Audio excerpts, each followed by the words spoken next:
सर्वोदय टीका के अंतर्गत हम सभी पूज्य आचार्य श्री कुंद देव की जो दूसरी गाथा है उसके विषय में देख रहे थे, जहाँ पर उन्होंने संक्षेप में 12 अनुप्रेक्षाओं के नाम गिनाए हैं। उसी के विषय में संक्षेप रूप में यहाँ पर विशेष रूप उनका वर्णन भी किया है। इयत्तम आत्मना एकत्वस्य पुनश्चिन्तनम् एकत्वानुप्रेक्षा तृतीया भवति।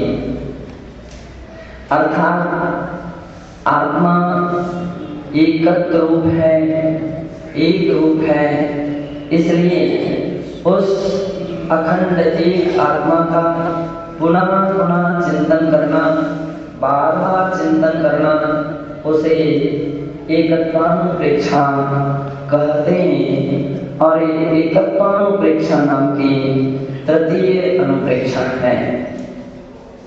शुद्ध निश्चयेन अहम परद्रव्यात् भिन्नः। आप शुद्ध निश्चय से मैं परद्रव्य से भिन्न हूँ। नाचे हम चेतना भी परद्रव्य रूपः। और मैं चेतन रूप अथवा चेतनादि रूप परद्रव्य रूप नहीं हूँ। नाचमं परद्रव्याणि, और पर पदार्थ जो है वो भी मेरे नहीं हैं।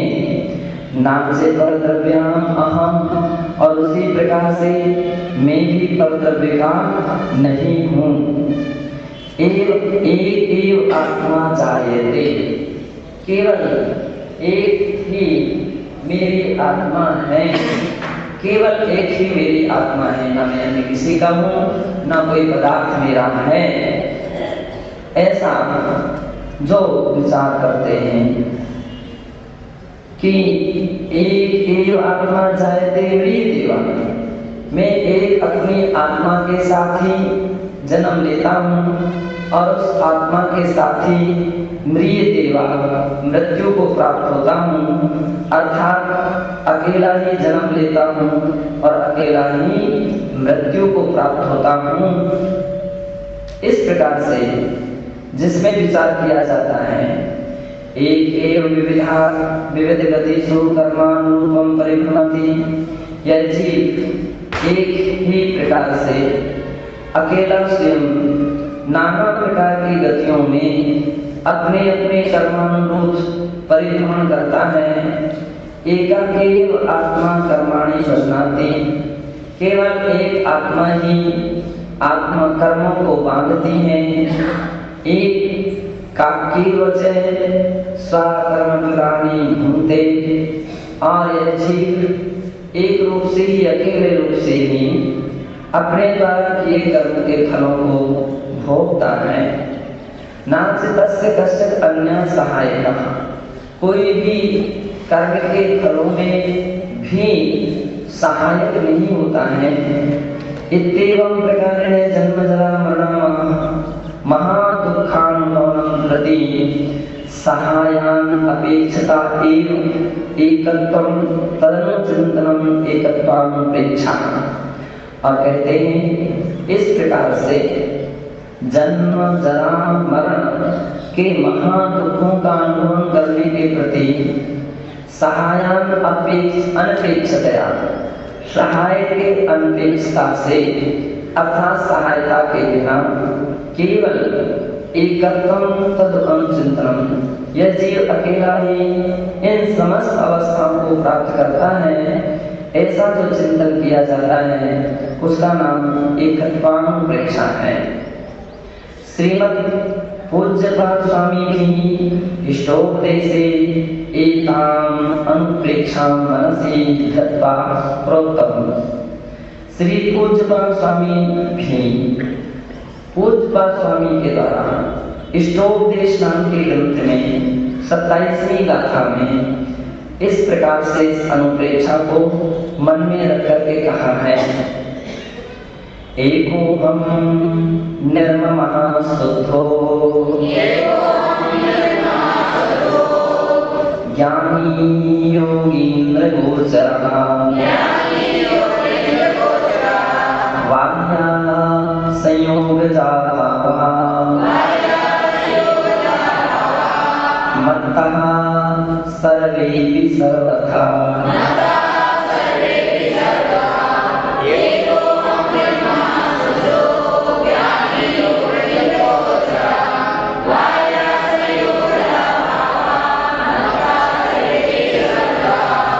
अर्थात एको हम, अहम एको, अहम एको, मैं जो हूँ वह केवल अकेला हूँ।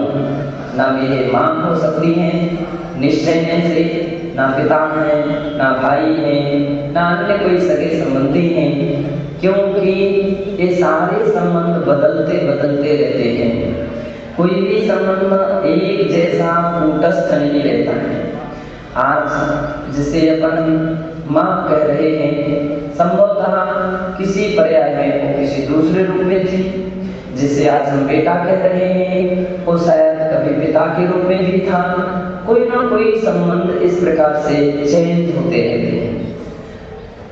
आराधना कथा कोश में 18 नाते की कहानी आती है और 18 नाते की कहानियों में से ज्ञात होता है कि एक ही जीव विभिन्न विभिन्न पर्यायों में कभी पिता है होता है तो कभी पुत्र होता है, कभी माँ होता है तो कभी बेटी हो जाता है, कभी बेटी होता है तो कभी वो क्या नाम से दादी बन जाता है, कभी नानी बन जाता है, कभी चाचा बन जाता है।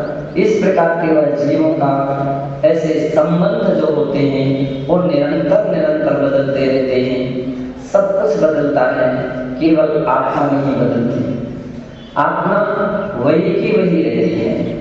जैसे स्वर्ण के आभूषण के लिए सुनार जो होता है वह विभिन्न विभिन्न आकारों में ढाल सकता है और विभिन्न आकार दे सकता है, लेकिन सोना तो सोना रहेगा। सोना चांदी नहीं हो सकेगा और चांदी कभी सोना नहीं हो सकेगी। एक शाश्वत सिद्धांत है। इसलिए आचार्य भगवान कहते हैं कि निश्चय से, द्रव्य दृष्टि से केवल मैं एक अपनी आत्मा हूँ, अकेली एक आत्मस्वरूप हूँ। निर्ममः और निश्चय से ममता से रहित हूँ, शुद्ध हूँ, ज्ञानी हूँ, योगीन्द्र गोचरः और बड़े बड़े योगियों के द्वारा जाना जाने वाले एक ऐसी आत्मा हूँ। वाक्या संयोगजा भाव मत्ता सर्वे सर्वथा और संयोगजा भाव, जितने भी संयोग भाव हैं वे सभी सर्वथा सर्व प्रकार से मुझसे वाक्या क्या है, मेरे से बाह्य हैं, भिन्न हैं। तत्वसार ग्रंथे देवसेनाचार्येण महितमास्ते। तत्वसार ग्रंथ में आचार्य श्री देवसेन महाराज ने भी इस विषय में कुछ कहा है। कोई उनका समय हो जाए ना तब आइडिया देगा। अभी तो क्लास चले हमारी और मीटिंग पर नंबर हो, तब तक कभी क्लास चलेगी। तत्वसार ग्रंथ में भी श्री देवसेनाचार्य ने 27वीं 28वीं गाथा में कहा भी है, लोकम कम रहियो केवल नाराय गुण समेत हो जो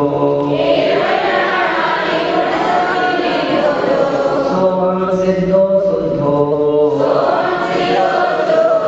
मृत्यो एको निरालम हो।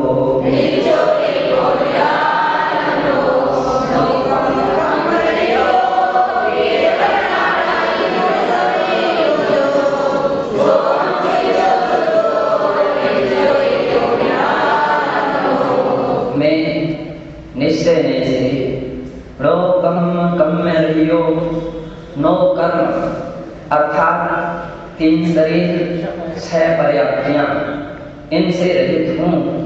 और कम रहियो, कर्म से रहित हूँ, द्रव्य कर्म, भाव कर्म, नो कर्म अथवा ज्ञानाग्नि दक्षिणामणि, वेदिनी, मोहिनी, आयु, नाम, गोत्र और अध्याय, इन 8 प्रकार के कर्मों से मैं रहित हूँ। और केवल नानाय गुण समिद्धो, निश्चय से हम द्रव्यार्थिक दृष्टि से जब अपनी आत्मा को देखते हैं तो हमारी आत्मा केवल ज्ञान आदि शुद्ध गुणों से संपन्न है। ऐसे गुण हमारी आत्मा में आज भी विद्यमान है। अंतर इतना है, सिद्धों के गुण निरावरण हैं, अपने गुण सावरण, ज्ञानावरण कर्म का उसके ऊपर आवरण पड़ा हुआ है, इसलिए वो सावरण है। अथवा यूं कहें कि हमारे अंदर में जो गुण हैं वो शक्ति रूप में ही अभी, और सिद्धों में वो गुण क्या हो गए हैं, अभिव्यक्त हो गए हैं, अभिव्यक्त हो गए। तो इस प्रकार से इतना अंतर है, लेकिन शक्ति रूप में तो गुण अपनी आत्मा में है ही। यदि ऐसे गुण शक्ति ना रहे, ऐसे गुण ना रहे, तो फिर उन गुणों का कभी उद्गम या उन कभी प्रकट हो ही नहीं सके, फिर आत्मा कभी केवल ज्ञानी बन ही नहीं सकेगी। इसलिए पूज्य आचार्य महाराज ने कहा कि शक्ति रूप में तो हर आत्मा विभिन्न प्रकार के शुद्ध गुणों से संपन्न है। सोहम सिद्धो शुद्धो नित्यो एको निरालंबो, तथा मैं जो हूँ वह सोहम सिद्धो, मैं कैसा हूँ, मैं सिद्ध हूँ, द्रव्यार्थिक से नैसे सिद्ध हूँ, शुद्ध हूँ, नित्यो नित्य हूँ, एको एक हूँ, निरालंबो, आलंब से रहित हूँ, निरालंब। सिद्धोहम शुद्धोहम अनंतराणि समीधोहम देवमानो नित्यो असंख्य देशो अमुक्तोया।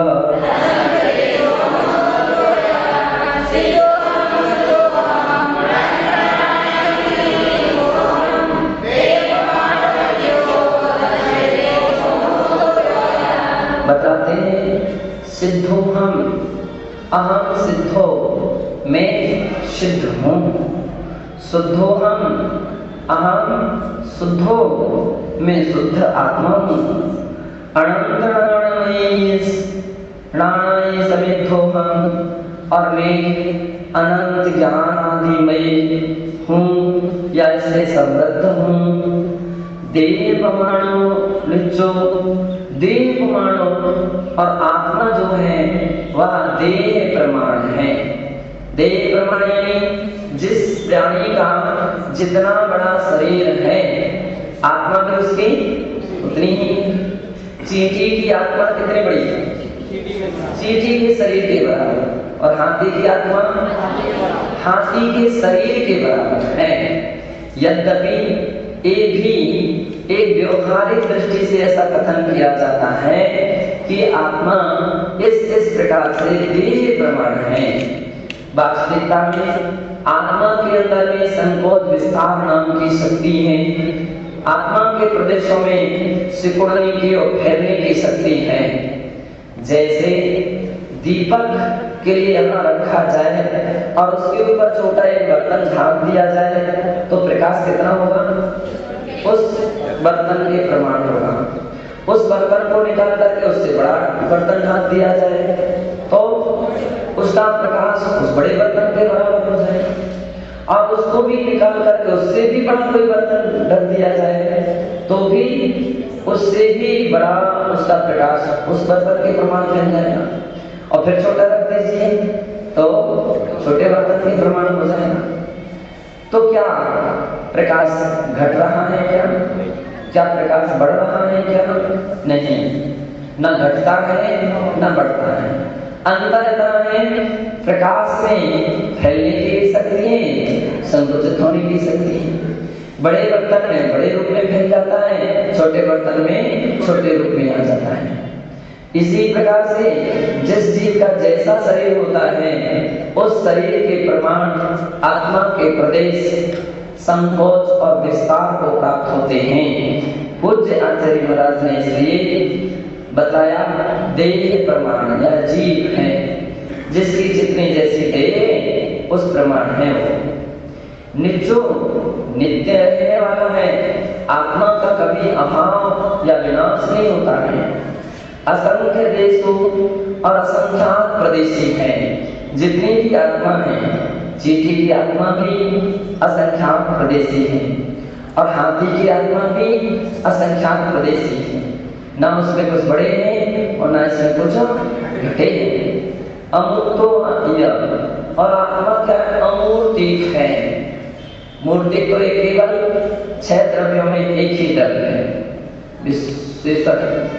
क्या नाम से विश्वाक्षर सागर। आत्मा क्या है? अमूर्तिक है। मूर्ति केवल एक द्रव्य है। कौन सा द्रव्य है? उद्गल द्रव्य है ना, केवल एक द्रव्य। रूप रस गंध वर्णनता उद्गल।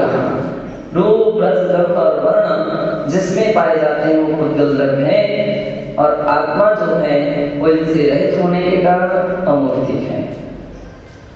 एतद् भावनानां भावेतः सपर्जनेषु रागद्वेषौ समुच्छेद्येते निसंगतां समेधियन् सा मोक्षमार्गे ग्रेसरो भवति दिगेयम्। कहते हैं एतद् भावनां भावेतः, अब इस एकात्म भावना को भाने से क्या फल मिलता है? तो बता रहे हैं इसको भावना भाने वाले जो प्राणी हैं उनके अंदर में सुपरजनेषु, अपने या दूसरे जो प्राणी हैं उनके विषय में रागद्वेषो समुच्छेद्येते, राग और द्वेष जो है वो क्या हो जाता है? नष्ट हो जाता है। जो एकात्म परीक्षा का विचार करते हैं, चिंतन करते हैं, फिर केवल अकेला ही हूं, राग किसका? किससे राग? द्वेष किसका और किससे? पद तो हमारा है ही नहीं, तो इसलिए द्वेष कम हो जाता है। निसंगतां समेधियन्, और कहते निसंगता आती है। परिग्रह रूपी वजन जो आत्मा का था वो परिग्रह घट जाता है, आत्मा निसंग हो जाती है। मोक्ष मार्ग ग्रसरो भवति, और जब इस प्रकार की अवस्थाएं होती हैं तो वह जीव मोक्ष मार्ग में अग्रसर होता है। कैसे हम समझें कि व्यक्ति मोक्ष मार्गी है? तो आचार्य कहते हैं जो तत्व भावना का चिंतन करते हैं, जिनका मोह टूट गया है, राग द्वेष छूट गए हैं, केवल आत्म साधना में संलग्न रहते हैं, इन बातों से हम समझते हैं, पहचानते हैं कि अमुक व्यक्ति मोक्ष मार्गी है। और यदि वो मोह नहीं टूटा तो हम समझते हैं वो मोक्ष मार्गी नहीं है। रत्नकंड सागराचार्य ने आचार्य समंतभद्र स्वामी ने गाथा बहुत अच्छी कही, और वे कहते हैं ग्रस्तो मोक्षमार्गस्थो निर्मोहो निर्मोहवान् अनगारो गृहीतेन निर्मोहो मोहिनी। कितनी ऊंची बात कह रहे हैं। ग्रस्तो मोक्षमार्गस्थो निर्मोहो, मोह रहित यदि कोई गृहस्थ है तो उसको समझ लीजिए मोक्ष मार्गस्थ है। नहीं वे मोह मुनि अनगार, जो अनगार होकर के भी मोह रख रहा है, साधु होकर के भी, ग्रह त्यागी होकर के भी, मुनि आदि अवस्था को प्राप्त होकर के भी यदि मोह रखता है तो आचार्य कहते नहीं ओ श्रेयान नैव, श्रेष्ठ नहीं। ग्रस्त तो मोक्ष मार्गी नहीं है। अनगारो गृही श्रेयान, ऐसे अनगार से गृही श्रेयान है। अनगारो गृही श्रेयान निर्मोहो मोहने, मोही मुनि की अपेक्षा से और निर्मोही गृही यानी गृहस्थ जो है वह श्रेष्ठ है। एक गाथा का चिंतन जैसे जैसे व्यक्ति का बनता है तो उसके सारे के सारे मोह के बंधन ढीले पड़ जाते हैं। कब पड़ सकते हैं? जबकि ये सारा चिंतन उसकी अंतर आत्मा में उतरे। ये उसके अंतर आत्मा में आना चाहिए, अंतर विचारों में आना चाहिए। अंतर विचारों में जैसे जैसे चिंतन आते हैं तो उसके अंदर परिणति प्रभाव पड़ता है, बदलाव आता है, संस्कार चेंज होते हैं। और जिसके अंदर में ऐसा नहीं होता है, केवल कोरी बातें रहती हैं, कोरी चर्चा है, तो ऐसा व्यक्ति क्या होता है कि वह उसके राग भाव मोह भाव तो बराबर बराबर बने बने रहते हैं, मोह भाव बने रहते हैं। और जब मोह भाव बने हैं तब आप जब भी देखो उसके लिए क्या दिखेगा? केवल घर, कुटुंब, परिवार, धन, दौलत, मकान, दुकान, क्या देखेगा? यही तो देखेगा। जिसे छोड़ना था उसे उसने छोड़ा नहीं। कभी कभी ऐसी भी अवस्थाएं लोगों की देखी जाती हैं, ऐसी भी स्थिति खड़ी देखी जाती है कि अपनी मर्यादाओं को भी व्यक्ति भूल जाता है। भाई मोह एक भी मान सकते एक समय सीमा रहती है। चलो कोई भी कथा हो सब आशीर्वाद दे दीजिए, घर की दो बातें पूछ लीजिए, लेकिन जिसका गहन मोह रहता है वो तो फिर तो मर्यादा नहीं देता।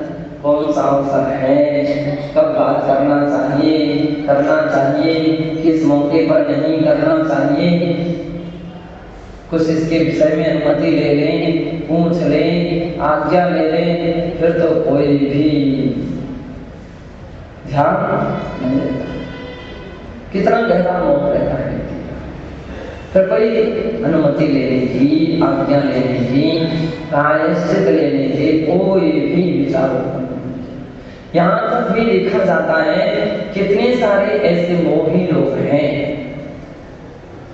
माता पिता तो ठीक रहे, बेटा बेटी कुटुंब परिवार जीजा जीजी आ जाए तो छुट्टी में भी उठ करके बाहर आ जाते हैं और संकेत से इशारे से बातें शुरू हो जाती। जिन अक्षरों के लिए लिखने के लिए अपने यहाँ महादोष माना गया, श्रुत के लिए कभी भी पानी से जमीन पर नहीं लिखना चाहिए।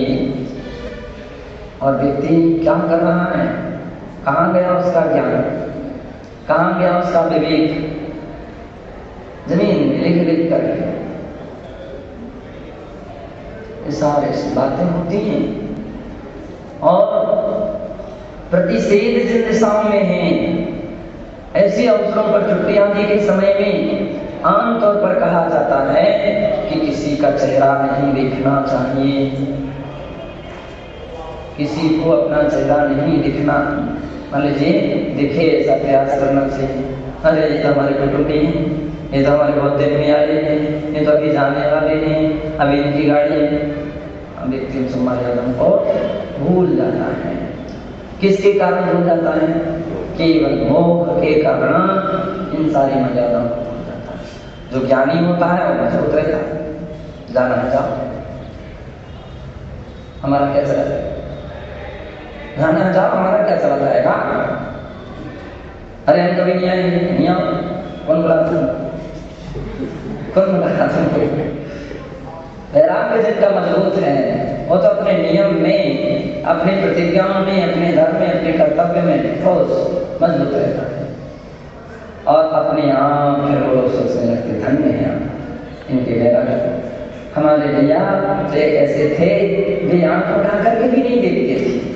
हम घंटे भर तक बैठे रहे उनके पास, घंटे भर बैठे रहे, लेकिन उन्होंने तो आंख खोल करके भी नहीं देखा, हाथ से आशीर्वाद तक नहीं दिया। जब हमने बार बार कही सुबह उठ करके और चले गए। तो जब कोई व्यक्ति ऐसी बातें सुनता है तो खुश तो बड़ी खुशी होती है, आपकी वैराग्य अच्छा सही है। और कोई मालूम चल रहा है वो तो उस समय ऐसी परिस्थिति में भी उठ करके आ गए थे। और हमको तो सब सुनाया था उन्होंने, लिख करके सब बता दिया था। अब बताओ व्यक्ति क्या सोचेगा, क्या वो सोचेगा, क्या वो बात कहीं किसी से करेगा तो जिससे सुनाएगा वो भी क्या सोचेगा? मैं कहता हूँ ध्यान नहीं रखती क्या? तो पूज्य आचार्य कहते हैं एकत्र भावना के भाने से स्वापरजनेषु राग द्वेषो समुच्छिद्येते, स्वाजन और परजन दोनों के प्रति राग द्वेष की निवृत्ति होती है। निसंगतां समेध्य, निसंगता कितने सारे लोग दूसरे के लिए तो विरक्त हो जाते हैं। अब जब मालूम चलता है आपके रिश्तेदार से मिले तो फिर ध्यान तुरंत पहुंचता है, आंखें जल्दी पहुंचती हैं, जल्दी सब सोच विचार होना शुरू हो जाता है। और किसी दूसरे के आ जाए तो उस समय जबकि तरीका तो ये है कि दूसरे के लिए तो आगे कदम रखना चाहिए, अपने लोगों के विषय में पीछे कदम रखना चाहिए। ये सच्ची हम वैराग्य की भूमिका है कि आपके लोग आए, आपके रिश्तेदार आए और उनसे उनको बाद में आप पहुंचे और किसी दूसरे के आ जाए उनकी पहले व्यवस्था बना दें, उनकी व्यवस्था बना दें, वो वैराग्य है। और जो पहले अपने के लोगों के विषय में तत्पर हो जाए और दूसरे के विषय में उदासीन हो जाए तो समझ लो ये राग काम कर रहा है। क्या काम कर रहा है? राग मोह काम कर रहा है और कुछ नहीं कर रहा। तो ऐसी अवस्था होती है निसंगतां समेध्यंसा मोक्ष मार्गे ग्रसो भवति इति। कहते हैं कि जो वैरागी होता है इस प्रकार की भावना को बढ़ा करके चिंतन करके मोक्ष मार्ग में अग्रसर हो जाता है, उसका मोक्ष मार्ग वृद्धिंगत होता है, ऐसा जानना चाहिए। अब अन्यथानुप्रेक्षां चतुर्थी वर्तते। अन्यत्वानुप्रेक्षा नाम की चौथी भावना है, चौथी अनुप्रेक्षा है, जिसका नाम क्या है? अन्यत्वानुप्रेक्षा। एकत्व अन्यत्वयोः अंतरंगेयं वर्तते। बतलाते हैं एकत्व और अन्यत्व इन दोनों अनुप्रेक्षाओं में क्या बता रहे हैं कि इनमें अंतर यहाँ समझने योग्य है। अंतरंगेयं वर्तते, अंतर जानने योग्य है। एकत्वानुप्रेक्षो जना एकोहमिति विद्यात्मिकं चिंतनं करोति। एकत्वानुप्रेक्षा में प्राणी जन एकोहम में एक हूँ इति विद्यात्मकं चिंतनं करोति। अर्थात विधि रूप कैसा चिंतन करता है? विधि रूप है, मैं अकेला हूँ, मैं अकेला हूँ, मैं अकेला हूँ, एक हूँ, ज्ञान स्वरूप भी हूँ, दर्शन स्वरूप भी हूँ। तो ये विधि रूप चिंतन होता है। अन्यत्वानुप्रेक्षकास्तु परद्रव्याभिन्नम् इत्यादि चिंतनम चिंतयति चेत्। और अन्यत्वानुप्रेक्षा में परद्रव्य से भिन्न हूँ, निषेधात्मक, ये द्रव्य मेरे से भिन्न है, ये मकान मेरा नहीं है, मकान मेरे से भिन्न है, कुटुंबी मेरे से भिन्न है, धन दौलत मेरे से भिन्न है, जो भी पर पदार्थ हैं वे मेरे से भिन्न हैं, मेरे से अलग हैं, मेरे से भिन्न है, ऐसा जिसका चिंतन चलता है इत्यादि ओ अन्यत्वानुप्रेक्षा है। द्रव्य संग्रहस्य टीकायां विशदीकृतं वर्तते। इस दिशा में बृहद संग्रह की 35वीं जो टीका है, गाथा की टीका है, उसमें विशदीकृतं वर्तते, विस्तार रूप से ऐसी बात कही गई है। न केवलं सर्वेभ्यो बाह्य पदार्थेभ्यः, और मात्र केवल बाह्य पदार्थों से ही भिन्न हूँ इतना ही नहीं, शरीरादपि अहम अन्यः, मैं अपने शरीर से भी अन्य हूँ। तो बदलाव से जब शरीर से ही अन्य हूँ तो फिर अन्य पदार्थ तो अन्य है ही है। संयोग तो दुख बनीकमेकम अपन उदाहरण परीक्षा में जो सामान्य पाठ में पढ़ते हैं कि तो ही कहते हैं कि जब मेरा शरीर ही नहीं, रोम को भी मेरे से जब अलग अलग है, यस्यास्ति नैक्यं वपुषा विषादं तस्यास्ति किं पुत्र कलत्र मित्रै पृथक् कथे चरणमणयो विकूपा कुतो हि तिष्ठन्ति शरीरं। जब शरीर ही मेरा नहीं है तो बाह्य व्यक्ति कैसे मेरे हो सकते हैं, बाह्य लोगों का संबंध कैसे मेरा साथ हो सकता है ना। तो बता रहे हैं पृथक करते चर्मणि रोम विकूपा, जैसे चर्म अलग कर दिया जाए तो जितने भी रोमकूप हैं, जिनमें रोम लगे हुए हैं, वे अपने आप अलग हो जाएंगे। क्योंकि रोमों का संबंध किससे है? केवल चमड़ी से है। चमड़ी से चमड़ा अलग हो गया तो रोमकूप भी अलग हो गए। तो उसी प्रकार से जब शरीर ही मेरा नहीं है, शरीर ही मेरे से भिन्न है, तो शरीर से संबंध रखने वाले जितने भी नाते रिश्ते हैं वे भी मेरे से भिन्न हैं।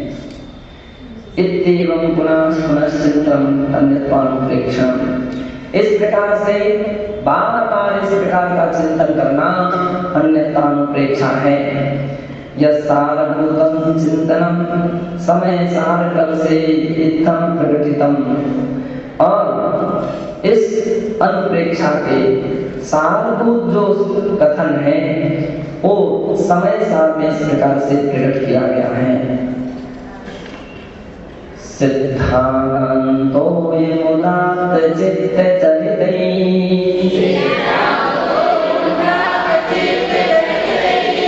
मोक्षार्थिनी सेव्यता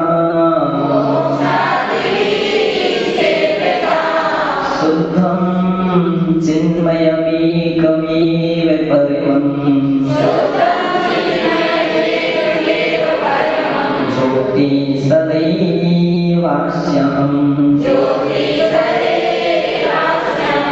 एते तु समुल्लसन्ति विविधा भावा प्रथा लक्षणा तेहं नास्मि यतोऽत्र मम परा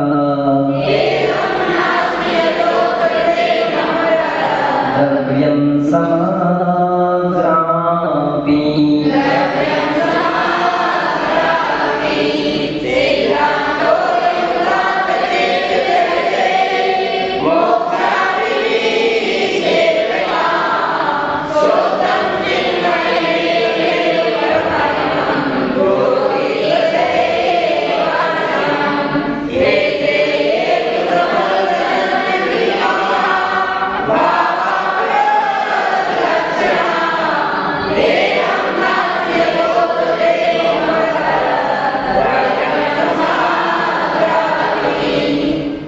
कहते हैं सिद्धांतोऽयम् उदात्त चित्त चरितैः, उदात्त चित्त चरितैः अर्थात जिनका चित्त उदात्त है, उदात्त यानी उत्कृष्ट है, जिनका चित्त उदात्त है और चरित्र उदात्त, दो बातें कही हैं।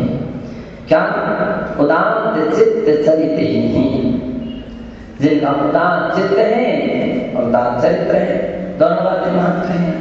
अगर चित्त उदात्त ना हो, चित्त की अंदर में विशालता ना हो, चिंतन की गहराई ना हो, तो व्यक्ति का सम्यक प्रकार से चिंतन ही नहीं हो सकता है। अथवा चिंतन करता जाएगा, मोह बराबर बना रहेगा, चिंतन चलता रहेगा, मोह बराबर बना रहेगा। नाव आप खेते चलते चलिए, चले जाइए खेते चले जाइए, लेकिन यदि वो नाव किनारे से बंधी है तो एक कदम भी आगे नहीं बढ़ पाएगी। जिसकी नाव मौन रूपी रस्सी से बंधी हुई है, मौन रूपी रस्सी से बंधी है, वो कितनी भी खेता रहे, कितनी भी उपवास कर ले, ज्ञान कर ले, तपस्या कर ले, ध्यान कर ले, जाप और स्वाध्याय कर ले, सब कुछ भी कर ले, तो भी एक कदम भी मोक्ष मार्ग में आगे व्यक्ति नहीं बढ़ पाता है। इसलिए आचार्य कहते हैं चित्त की उदारता आवश्यक है, विशालता चिंतन आवश्यक है, और एक ऐसा चिंतन जो मोह के बंधन को शिथिल कर दे, ऐसा चिंतन आवश्यक है। तो उदात्त चित्त चरित्र, और उदात्त चरित्र केवल सोचता ही ना रहे मैं भिन्न हूँ, शरीर भिन्न, शरीर भिन्न कहते रहो, अरे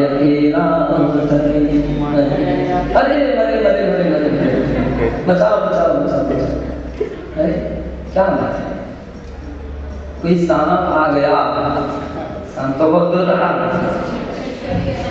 छिपकली कहीं चूहा ऊपर आ गया, चूहा तो धीरे से उतरता है, और जिसके ऊपर अगर उतर करके और एक उसके भी अधिक छलांग लगाते हैं, मेंढक कभी वो चक्कर के आ सकते, इतना व्यक्ति घबरा जाता है, उसकी धड़कन बढ़ जाता है। बताओ से कैसे माने कि उदात्त चरित्र है, उदात्त चरित्र व्यक्ति जो रहता है वो तो रक्त रहता है, क्या होगा शरीर का, जो होना होगा सो हो जाएगा। एक और तो समाधि समाधि की घटना घटी रहती है, और दूसरी थोड़ी सी कुछ गला सूख जाता है, अब तो चक्कर आ रहे हैं, ये हालत हो रही, ऐसी हो रही, वैसी हो रही, व्यक्ति पूरी कथा सुनाना शुरू कर देता है। कैसे अब समाधि हो, कैसे उस अपनी आत्मा का कल्याण हो, कैसे हो, ये तो पक्का है कि आखिरी अवस्था में तो ये सारे लक्षण घटित होंगे ही। जब संत साधक अपनी चरम साधना में उतरते हैं तो सभी प्रकार की सामग्री को छोड़ करके छाछ लेते हैं, फिर छाछ छोड़ करके पानी, और पानी छोड़ करके भी उपवास करते हैं। और जब उपवास करेंगे शरीर सूखेगा, पक्का है, शरीर सूखेगा, शरीर की हालत बिगड़ेगी, सब कुछ बस वो सब कुछ होगा जो एक सामान्यता बिना पानी की स्थिति में होना चाहिए, वो सब घटित होगा, वो घटित होगा। अब पहले से जिसने अभ्यास बना लिया हो तो अभ्यास करेगा, और जिसने अभ्यास नहीं बनाया तो फिर तो क्या समाधि कर सकेगा। नियम लेकर के भी फिर तो कहेगा हम लोग तो जो भी प्रायश्चित देना हो तो दे रही हो, हमें तो पानी की छूट दे रही, फिर तो ये कहेगा पानी की छूट दे रही। आज समर्थ होकर के भी व्यक्ति के विचारों में परिवर्तन आ जाता, 4 कड़ी से कहीं 5 की छूट दे दें तो और अच्छी बात है, 2 अन्न के स्थान पे कहीं 1 अन्न के स्थान पर 2 अन्न की छूट दे दें। कितना व्यक्ति का मन चलायमान होता है कि अपने नियम की कीमत नहीं कर रहा है,